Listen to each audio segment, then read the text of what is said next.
오늘은 이제 사도 바울이 자신을 변호하고 또 고린도 교회를 위로하고 격려할 때 무엇으로 자기를 변호하고 자기를 드러내냐면 양심이란 주제를 갖고 사도 바울이 고린도 이제 식구들에게 양심이 이것을 말한다. 양심이 무엇인가?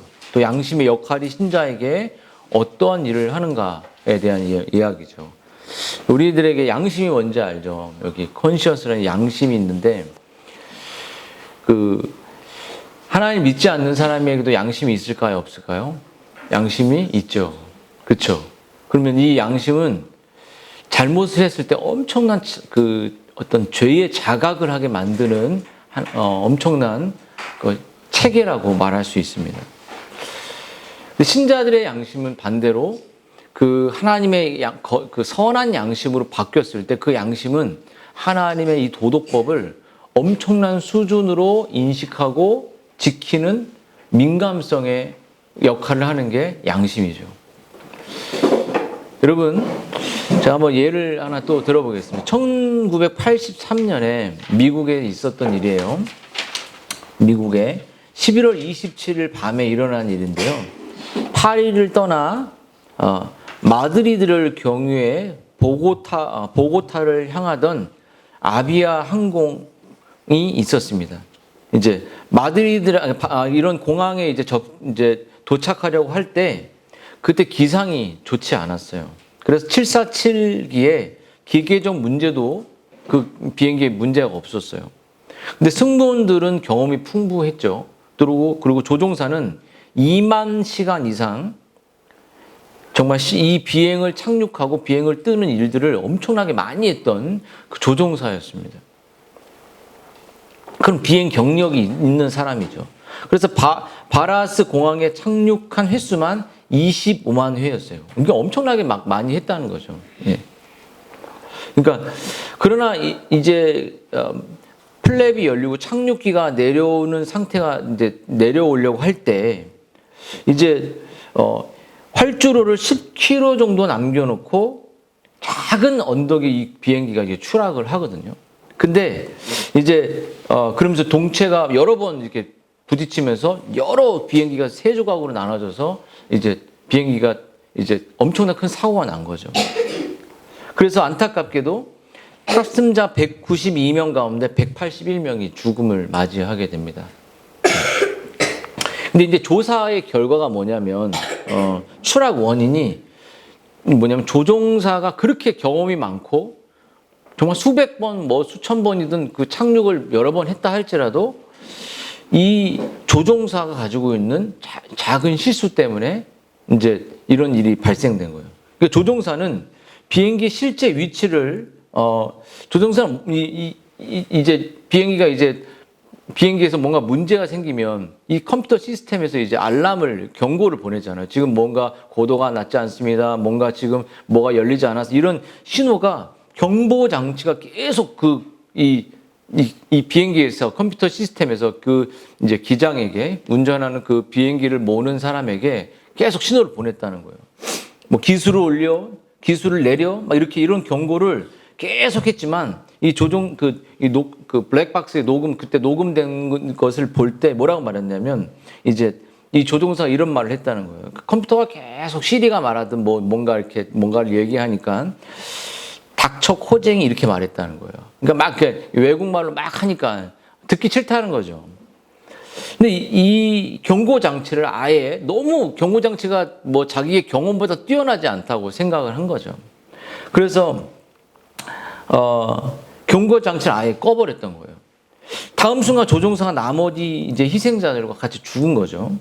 이 비극적인 사건은 사람들이 자기의 삶에서 일어나는 이 경고 장치를 무시하고 괜찮겠지라고 생각했던 그 양심의 이 경고를 우리들 대부분 무시하게 될 때 어떻게 되냐면 조종사가 이런 경고 시스템을 무시했을 때 자기도 죽고 181명이 죽었던 것처럼 이 양심의 이 경고를 우리가 무시했을 때 여러분 영혼에 이상이 생기고 영혼의 감각이 떨어지고 결국 영혼의 질서를 잃어버려서 결국 어떻게 돼요? 영적인 사망 상태에 이르게 된다는 거예요. 중요하죠. 그래서 여러분, 오늘 이 바울이 우리에게 자기를 변호하면서 자기가 교리적으로, 신학적으로, 삶으로 모든 면에서 문제가 없다는 증명을 해낼 때 양심. 여러분이 어떤 주제를 말할 때 그 양심이 여러분에게 호소하게 될 거예요. 그런데도 부끄럽지 않아야 되는 거죠. 양심이. 근데 우리는 양심 억누르잖아요. 그렇죠? 양심을 억눌러요. 아주 무서운 양심이 계속 소리치는데 보통 양심이 소리를 치면 하지 말아야 돼. 범죄를 멈춰야 돼. 그리고 아이들이 가끔 원래 나쁜 짓 하고 나서 가끔 앞에 나와서 아빠 이제 공부할게요 이렇게 그런 걸 자기 양심을 누르려는 하나의 어떤 도피처를 삼는 거예요. 양심이 소리치니까. 그쵸? 여러분, 양심은 이 세상 사람들에게 하나님의 말씀을 모르는 사람들에게 엄청난 심판이 있다는, 죽음이 있다는 도덕, 하나님의 법을 거기다 심어놓고, 그리고 하나님은 하나님 믿지 않는 사람들에게 양심으로 심판한다 그랬어요. 분명히. 양심이. 근데 하나님 믿는 사람들, 이 양심의 기능이 살아났기 때문에 더 민감하고 더 아주 민감성 있게 양심이 작용하죠. 진리에 의해서. 그쵸? 그래서 양심은 자신을 비추는 거울이라고 말할 수 있습니다. 거울. 그리고 양심이 율법 없는 자들에게는 도덕의 기준이 되죠. 오늘날은 여러분 어떻죠? 오늘날의 문화는 양심의 재갈을 물려야 한다고 생각해요. 양심을 지적하고 우리의 내면의 죄를 지적하고 내면의 우리의 부패를 지적하고 우리의 거짓된 표리부동한 도덕성, 우리의 삶을 지적하게 될 때 여러분 어떻게 되죠?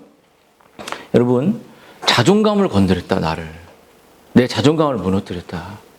근데 복음은 자존감을 무너뜨리는 거예요. 그쵸?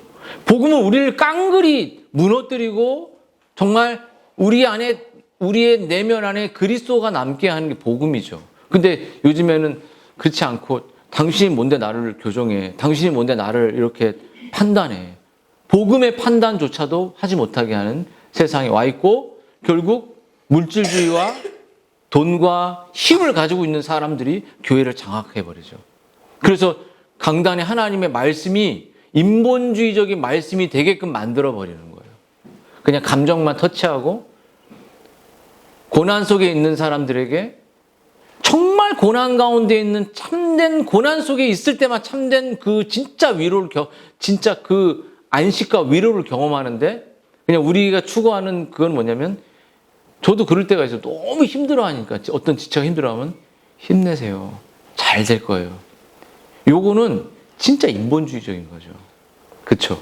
고난 가운데 진짜 맛볼 수 있는 보석이 있는데 그 보석을 말할 수 있는 그런 내면이 있어야죠. 그래서 여러분의 양심은 어떻습니까? 2024년을 살아오면서 정말 물질 생활에서부터 시간 생활에서부터 달란트에서부터 일상에서부터 모든 교회에 대한 태도, 가정에 대한 모든 태도와 삶에서 여러분의 양심은 하나님 말씀을 기준으로 했을 때 어떻게 여러분을 평가할까요? 여러분의 양심은 어떻습니까? 여러분 양심의 뜻은 자신을 안다라는 뜻이에요. 안다.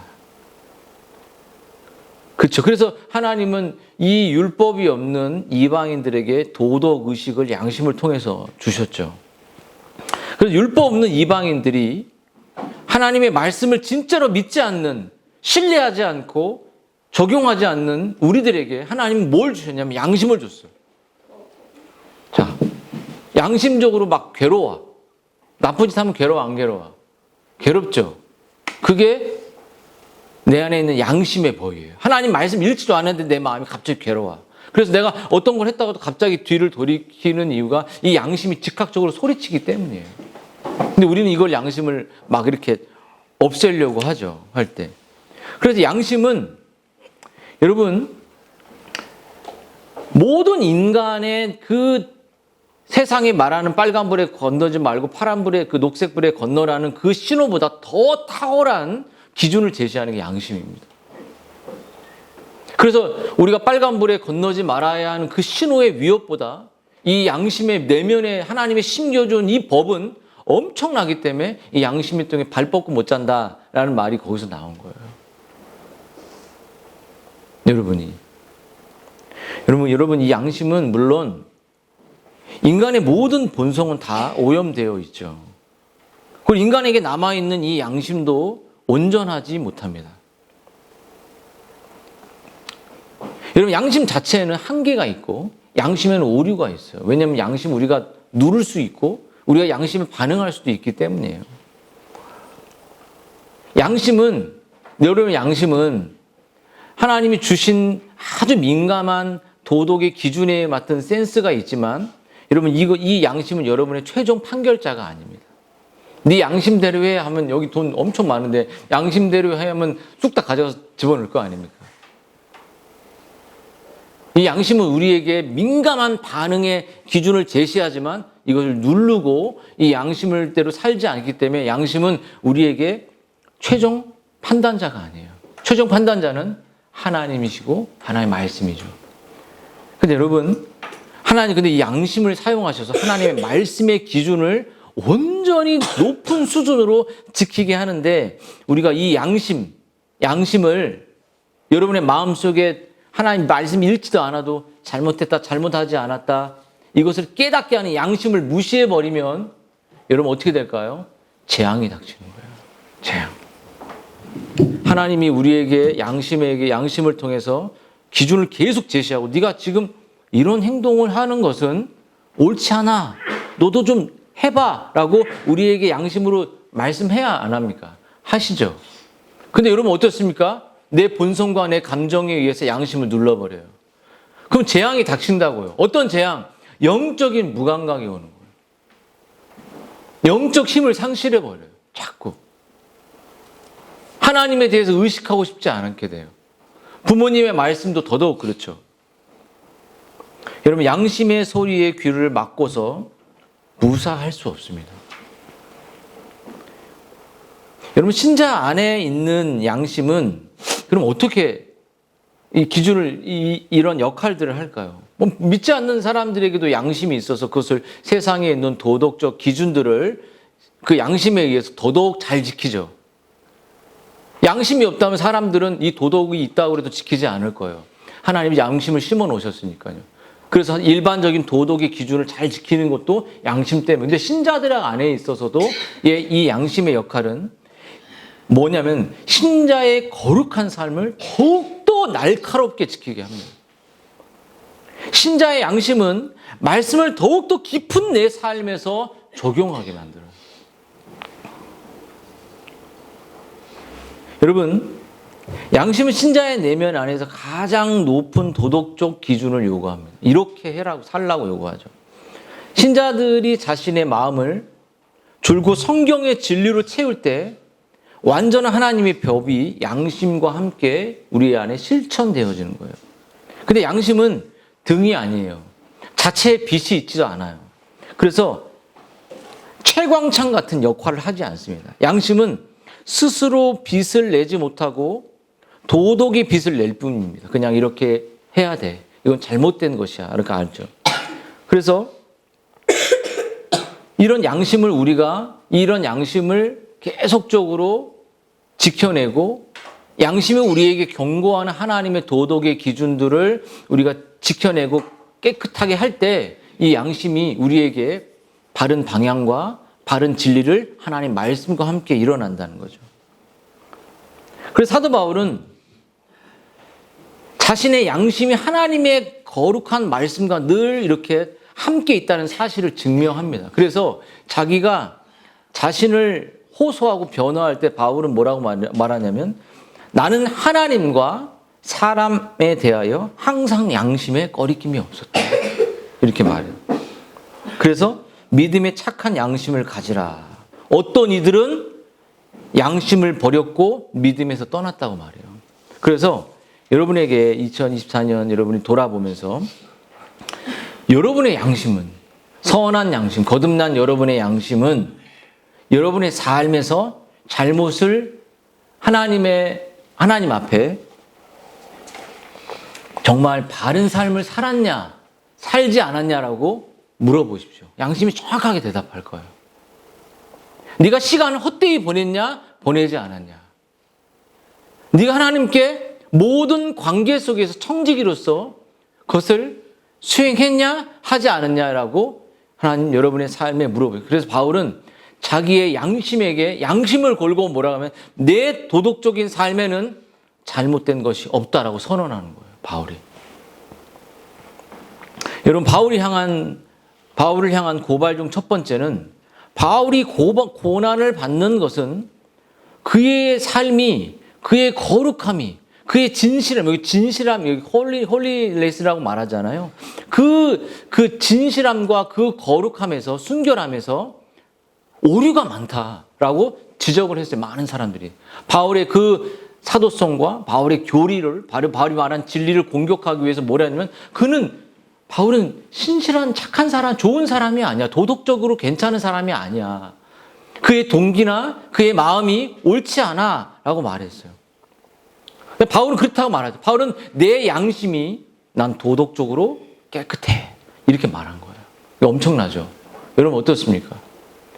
여러분 하나님 말씀을 빗대었을 때 여러분의 양심은 도덕적으로 깨끗합니까? 어떻습니까? 도덕적으로 깨끗한 사람 여기 있을 수가 없겠죠. 그렇잖아요. 근데 그러려고 사도 바울이 그렇게 온전하게 살았기 때문에 우리도 그렇게 살아야 한다는 거예요. 부모를 속이는 거 도덕적으로 깨끗한가 깨끗하지 않은 거예요. 깨끗하지 않는 거예요.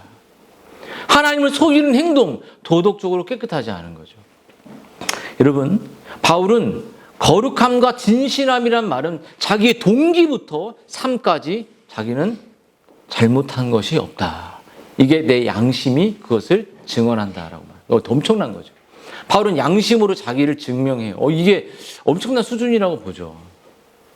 여러분 바울 당시 비양심적인 토기장이들은 토기를 만드는 사람들은 토기가 갈라진 부분들이 생기잖아요. 그러면 상품 가치가 없거나 버려져야 될 때 밀랍으로 메꿔서 똑같은 색을 칠해서 이 토기를 팔았다고 해요. 근데 신중한 구매자들은 이 토기를 햇빛에 딱 비추는 그 순간 그것이 균열이 있다는 것을 발견했는데요.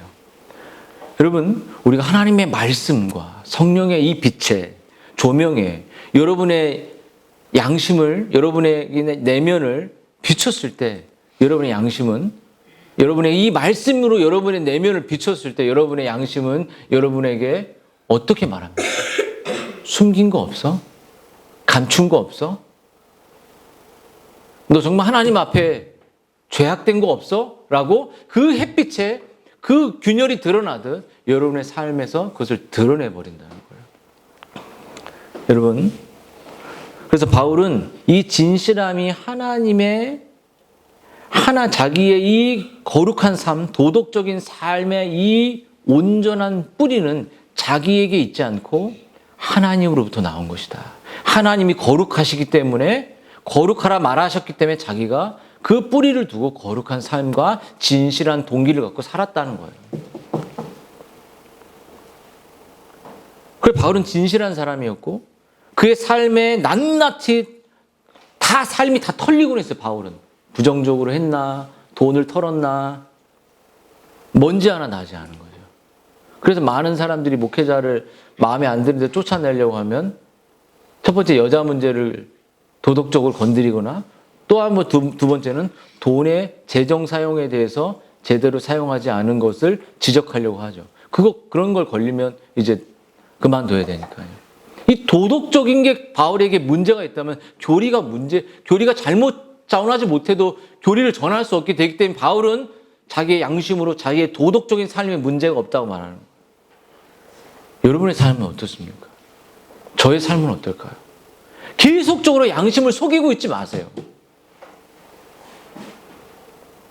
그러면 나중에 이 경고 체계를 계속 무시하게 되면 여러분만 죽는 게 아니라 비행기 타고 있는 사람 다 죽어버리는 거예요. 자녀가 죽는 거죠. 여러분 한번 영적으로 타락해 보세요. 이 자녀들이 영적으로 둔감해도 아무 말도 못해요. 핸드폰이나 봐라 이렇게 하고 방치해 버리죠. 한마디 자녀에게 거룩한 말이 안 나오게 되죠. 여러분, 그래서 여러분 이 바울은 자기의 이 거룩이 정말 육체의 지혜가 아니라 정말 하나님의 지혜로, 하나님의 은혜로, 하나님의 그 말씀으로 자기가 도덕적으로 거룩한 삶도 살았다는 것을 양심이 증언한다는 거예요. 여러분, 바울은 또 한 가지 자기가 온전하고 바르고 거룩한 삶을 살았다는 것을 또 한 가지 증명할 때 뭘 하면 인간관계를 들이댑니다. 인간관계. 여러분, 인간관계 어떻습니까? 양심적으로 괜찮습니까? 어때요? 오직 너희가 읽고 아는 것 외에 우리가 다른 것을 쓰지 않은 너희가 온전히 알기를 내가 바라는 것은 너희가 우리를 부분적으로 알았으나. 여러분 바울은 도덕적인 삶에서도 잘못이 없었지만 바울은 그가 가지고 있는 사람들과의 관계 속에서도 온전한 사람이었습니다. 바울은 인간관계 속에서 이기적이거나 사람을 공격하거나 사람에게 손해 끼치는 이런 일들을 하지 않으려는 삶을 살았죠. 그래서 바울은 뭐라고 말했냐면, 내가 너희와 함께 있을 때, 고린도후서 11장의 내용 9절이 말이에요. 함께 있을 때 비용이 부족하였을 때 아무에게도 누를 끼치지 아니하였음은 마게도냐에서 온 형제들이 나의 부족한 것을 보충해 주었다. 그러니까 그때 이제 바울이 뭔가 부족했나 보죠. 내가 모든 일에 너희에게 폐를 끼치지 않기 위하여 스스로 조심하였고 또 조심하였노라. 이게 바울이 사람에 대한 정말 그들에게 정말 폐를 끼치지 않고 정말 이렇게 그들에게 정말 이렇게 상처 주려고 하지 않고 도덕적으로 문제를 주지 않으려는 그러한 그 몸부림이 바울에게 많았던 거죠. 그럼 바울은 고발을 당했지만 그의 양심은 이번에도 나는 사람들과의 관계 속에서도 그를 공격하거나 그를 손해보게 하거나, 그러니까 뭐 그렇다고 우리가 당하라는 그런 뜻이 아니죠. 정말 그를 나쁘게 해서 뭔가를 갈취하는 그러한 도덕적인 인간관계 속에서도 나는 하나님 앞에 떳떳해 라고 말합니다. 여러분 어떻습니까? 여러분 내면 안에서도 똑똑하지만 여러분이 살아가는 윤리 속에서도 떳떳하냐고 묻는 것입니다. 이게 구원과 무관한 것이 아니에요. 그래서 여러분, 바울은 정말 마음과 선한 양심과 거짓은 믿음으로 가져라 이렇게 말을 많이 했어요. 정말. 그리고 여러분의 양심을 그래서 바울은 늘 진실해지고 민감해질 수 있도록 보호하라라는 말을 바울은 여러분의 그 양심이 훼손되지 않도록 정말 그런 권면을 많이 했죠. 그렇다면 바울이 또 한 가지 인간관계도 말했지만 바울이 어떤 변화였냐면 자신의 양심은 신학적인 교리에서도 잘못이 없다고 선언했어요. 여러분 우리가 교리를 잘못 전할 수도 있고 교주가 될 수도 있지 않겠습니까? 내가 여러분들에게 오늘 구원을 줄 거니까 여러분들의 가족들을 다 데리고 나오십시오. 그럼 어때요? 가족도 다 데리고 나오잖아요. 내가 오늘 구원에 여러분들을 거듭나게 시킬 테니까 할 테니까 축복을 줄 테니까 다 데리고 나오십시오. 그러면 결국 그런 교리를 많은 사람들이 전할 수도 있잖아요. 그럼 막 교주로 보고 정말 저 사람에게 구원이 있겠구나 이렇게 할 수도 있겠죠. 근데 여러분 바울은 정말 자기를 심하게 교리적인 문제, 저는 사도로서 문제가 있어라는 교리적인 문제, 어떤 문제냐면 종말론적이고 또 구원에 관련된 문제를 바울의 교리가 잘못된다는 것을 지적할 때 바울은 나는 교리적으로도 신학적으로도 하나님 앞에 내 양심은 잘못된 것이 없어. 잘못된 것이 있는 사람들도 이걸 자꾸 누르다 보니까 먹히는 거야. 내가 이렇게 말하고 막 따라오고 추종하는 사람들이 생기니까 자기 양심이 없어지는 거죠. 그러면 자기가 잘못 자라고 있는 교리도 그냥 잘하고 있다고 생각이 드는 거죠. 여러분들이 제가 바른 진리를 전하고 있는지 전하고 없는지를 공부를 여러분들이 스스로 해서 판단력이 없으면 분별하지 못해요. 그렇잖아요.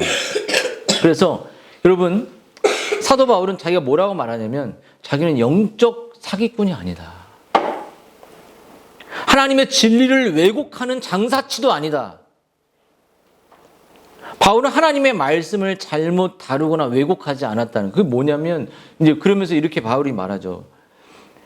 예수의 날에 바울과 영원하고 온전한 교제하는 그런 때가 너희들의 나를 제대로 알고 나를 제대로 사모해서 나도 너희를 자랑하고 너희도 나를 자랑하는 그러한 온전한 영원한 날이 있을 것이다. 그것을 바울이 이 종말론적인 메시지를 또 던지는 거예요. 그러니까 네가 나를 제대로 알 것이고 나도 너희를 제대로 알고 나도 너희를 자랑하고 너희도 나를 자랑하는 그 정말 서로 흠없고 서로 이제 막 피하고 이런 게 아니라 첫 영원한 나라에서 그리스도 안에서 정말 불완전한 교제가 아니라 완전한 교제의 날이 있을 거다. 그렇기 때문에 내가 전하는 모든 교리들, 종말론적인 메시지든 구원론적인 메시지든 그 모든 신학과 교리는 내 양심에 있어서 하나님 앞에 내 양심에 있어서 꺼리낌이 없다. 그렇게 바울이 말하는 거예요. 그러면서 내가 정말 이제 그런 날을 사모한다는 거죠. 여러분 오늘 여기 뭐 예수의 날 이런 말은 심판 이런 메시지가 아니라 하나님의 나라의 천국의 그 나라에 가서 너의 나와 교제가 일어난다는 거죠. 그래서 여러분 이 고린도서 1장 14절의 말씀처럼 조나단 에드워즈가 이런 말을 했어요. 23년의 노덴프턴에서 목회사 23년이나 목회를 한 거죠. 에드워드가. 그 마지막 본문이 이 고린도 후서 1장 14절입니다. 뭐라고 말했냐면 그는 이렇게 말했어요. 평생 사랑하고 섬겼던 교인들로부터 투표를 했는데 떨어진 거예요.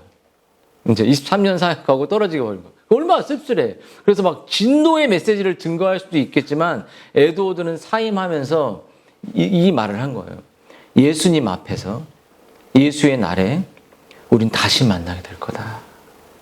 목사와 교인은 그래서 이런 다시 만나게 돼서 내가 너희들을 얼마나 사랑했고 너희들은 나의 자랑거리였다는 사실을 예수의 날에 알게 될 거다. 이거를 에드워드가 말하게 된 거죠. 왜냐면 23년 때 쫓겨날 때 에드워드의 진실성과 에드워드가 정말 훌륭한 탁월한 분 아닌가요? 미국의 대2차 각성을 주도했던 그런 분들도 23년 사역했는데 쫓겨날 거면 그래서 진노의 말씀을 증거해도 되지만 정말 자기가 너희들을 정말 사랑했던 진실성을 바울처럼 에드워드도 말했죠.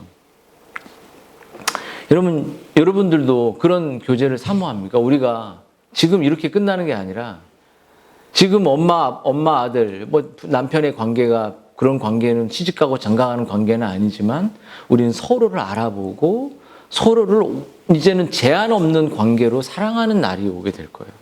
그때는 우리의 트라우마도 없고 그때는 우리 안에는 우울함도 없고 그때는 우리 안에 모든 약함들이 사라져 그리스도 안에서 서로 기뻐할 수 있는 그러한 날이 우리에게 온다는 거죠.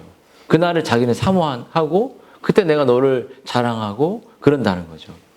여러분도 그런 그 사도 바울이 내 양심이 너희들을 상하는 진리로 너희들을 사랑했던 그 진리가 오류가 없었다. 그렇게 바울이 자기 양심으로 증언한다는 거죠. 그러면 여러분들에게 이제 실천적인 의미로 거듭난 성도들이 바울과 같이 깨끗한 양심으로 우리가 살아가는 실천적인 양심이 살아있지 않으면 이런 이야기를 할 수 없잖아요. 이런 양심이 깨어 있을 수 있는 실천적인 지침이 뭘까? 그럼 뭐냐면 첫 번째 여러분 하나님의 말씀 이 교리를 날마다 배우는 것을 여러분 즐거워하십시오. 은혜의 방편을 배우는 걸 즐거워하셔야 돼요. 여러분 다윗이 이렇게 말했죠. 의인의 입은 지혜로우며 그의 혀는 정의를 말하며 그의 마음에 하나님의 법이 있으며 그의 걸음은 실족함이 없다. 여러분, 교리라는 것은 활을 잡아당기는 것 같고 적용은 관역을 명중시키는 것 같습니다. 실천하지 않고 스스로 지혜로운 척하는 사람이 얼마나 이 시대에 많은지 모르겠어요. 사람들은 개념과 사변에 머무는 어떤 개혁주의를 알고 있어. 칼빈주의를 알고 있어. 이런 주의만을 우리가 배울 뿐이지, 여러분, 구체적으로 우리가 교리와 이 실제적인 내용들을 삶에서 실천하고 배우는 것을, 배우고 실천하는 것을 여러분 날마다 즐거워하지 않는다는 거예요. 모든 진리의 말씀은 여러분의 영혼의 빛이요 거울로 삼는, 정말 그런 말씀을 곱씹는 일들이 우리들에게 있어야 한다는 거죠. 그렇죠? 또 한 가지, 여러분, 하나님의 두 번째, 가온이 좀 적고 그래라. 두 번째 적어 할 때 잘하고, 하나님의 말씀을 매일 매순간 묵상하고 그 묵상한 말씀을 삶으로 실천해야 된다는 거죠. 여러분, 시편 119편에서도 내가 주께 범죄하지 아니하려 하여 주의 말씀을 내 마음에 두었다. 이거 뭐 오웬이 한 말일 것 같잖아요. 내가 범죄하지 않기 위해 주의 말씀을 내가 두었다는 거죠. 여러분, 성경에서 읽은 말씀 또는 설교로 전달되는 말씀은 여러분, 우리와 대화를 나누는, 정말 하나님이 우리에게 자신의 마음을 전달하는 하나님의 메시지의 음성이죠. 이런 대화를, 이런 진리들을 묵상할 때 우리가 뭘 해야 되죠? 나눠야 됩니다. 서로 나눠요. 언젠가 우리 주일학교 친구들도 야, 오늘 오전에 배웠던 말씀 우리 한번 나눠보자. 여기 친구들 중에 누가 한 명이 그렇게 나온다면 얼마나 행복하겠습니까?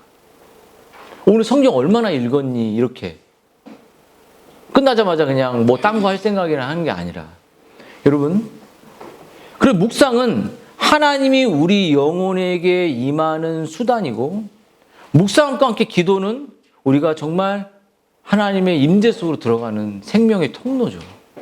그래서 여러분, 말씀 묵상을 나누는 거, 이거는 정말 필수입니다. 필수.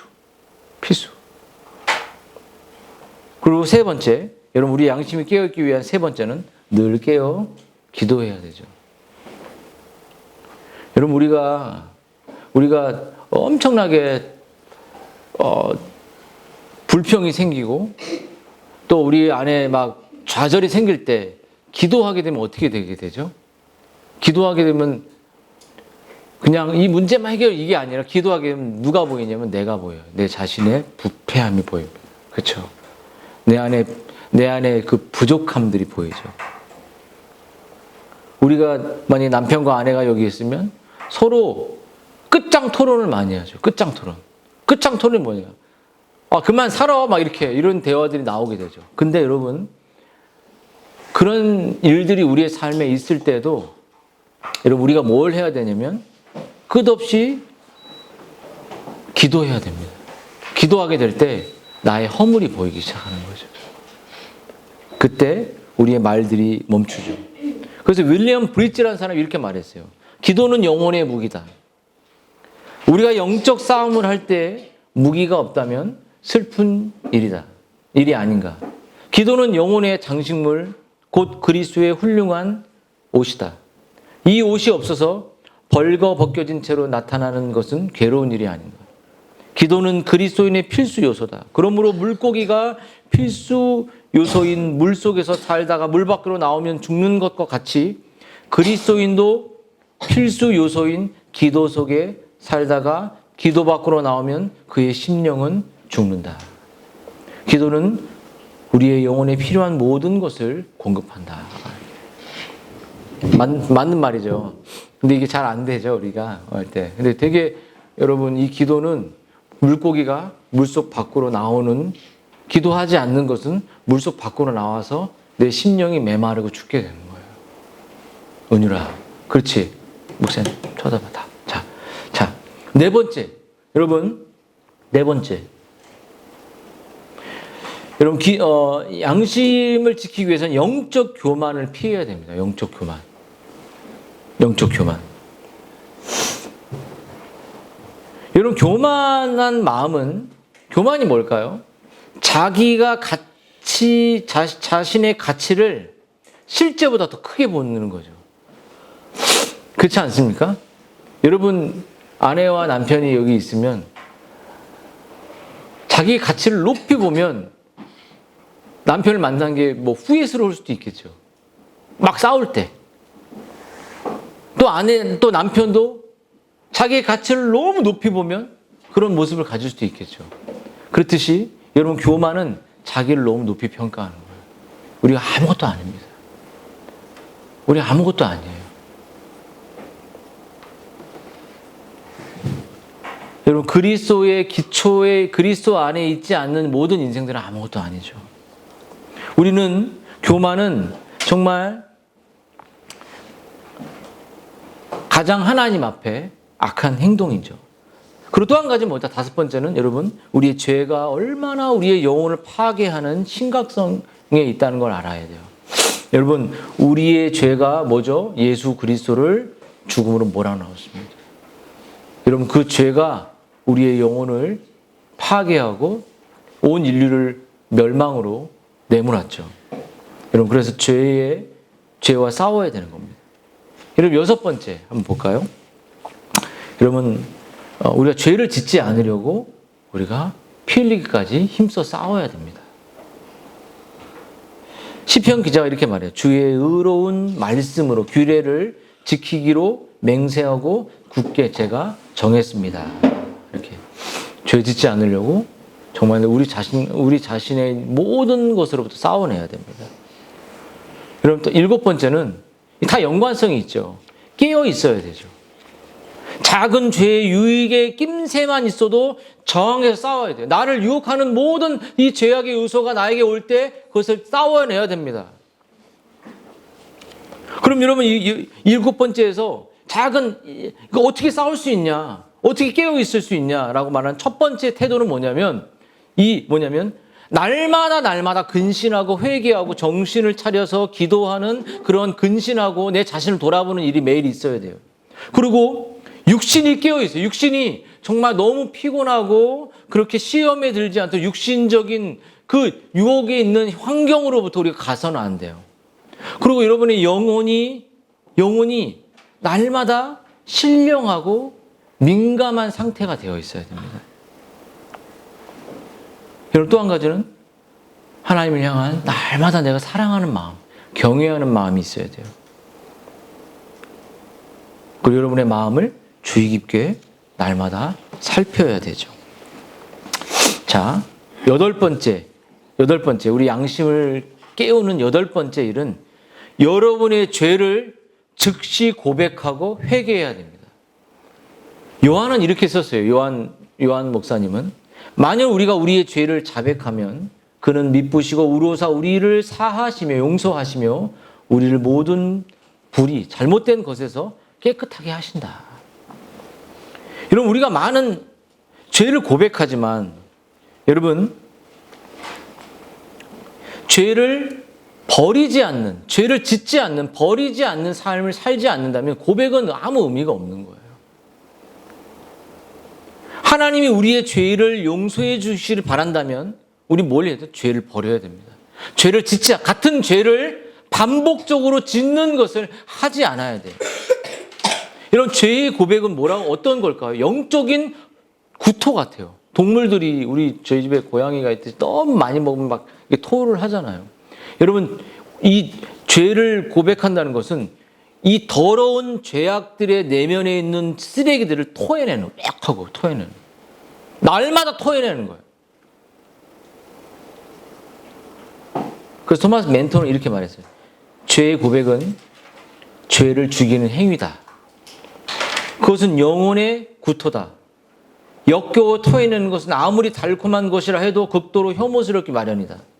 죄는 저지를 때 달콤하지만, 그렇잖아요. 엄마 아빠를 속여서 딱 저지를 때는 살짝 달콤해. 너무 행복해. 근데 달콤하지만 돌이켜 기억할 때는 더할 나위 없이 쓰다. 너무 쓴 거예요. 하나님의 자녀들은 죄를 고백할 때 죄에 대한 증오심이 가장 크게 솟구친다. 그러니까 죄를 고백하고 하나님, 이 죄가 하나님 너무 싫어하는 것이죠 말할 때 이 우리가 달콤하게 느꼈던 죄가 쓰게 느껴지는 거예요. 그래 안 그래요? 그런 경험이 있습니까? 죄를 먹고 사니까 뭐 달콤한 게 늘 달콤하게 느껴지는 거 아닙니까? 할 때? 9번째 하고 마치겠습니다. 여러분, 우리의 마음이 죄악에 물들지 않게 마음을 지켜야 한다. 이렇게 말했어요. 여러분, 솔로몬은 뭐라고 말했냐면 우리의 마음을 지키라고 말했죠. 생명의 근원이 너의 마음에 있다. 여러분, 실제로 아이자 암브로스는 이렇게 말했어요. 마음은 이 작은 세상을 다스리는 최고의 왕이며 다른 모든 부분을 지배한다. 마음은 다른 모든 바퀴들을 움직이게 하는 기계의 주요 운전대이다. 그것은 우리의 모든 생각과 말과 행동을 일으키는 샘물과 같다. 마음이 어떠하면 그 사람도 그러하다. 여러분, 마음이 어떠하면 그 사람의 태도도 그렇게 나오고 그 사람의 언어도 그렇게 나오고 그 사람의 예배의 마음도 우리가 상한 심령을 구하는 이유도 거기에 있는 거잖아요. 예배를 하나님 은혜를 달라고 말하는 게 내 마음이 어떠한 것에 따라 행동과 말과 삶도 나오는 거죠. 그래서 제가 정말 지난주는 책을 마무리하는 단계 속에 잠을 거의 그 교수님들하고 통화도 많이 할 때 스트레스가 여기까지 이제 찼어요. 그래서 너무 설교 준비를 할 수 있을까? 그런 마음처럼 마음을 잘 다스려서 말씀을 초집중을 했는데요. 여러분의 마음이 어떤 거예요? 마음에서부터 모든 샘이 흘러가는, 아이한테도 내 마음에서 태도가 우리들에게 다 나오는 거잖아요. 한번 여러분 이 말씀 붙들고 한번 다 같이 기도하도록 하겠습니다.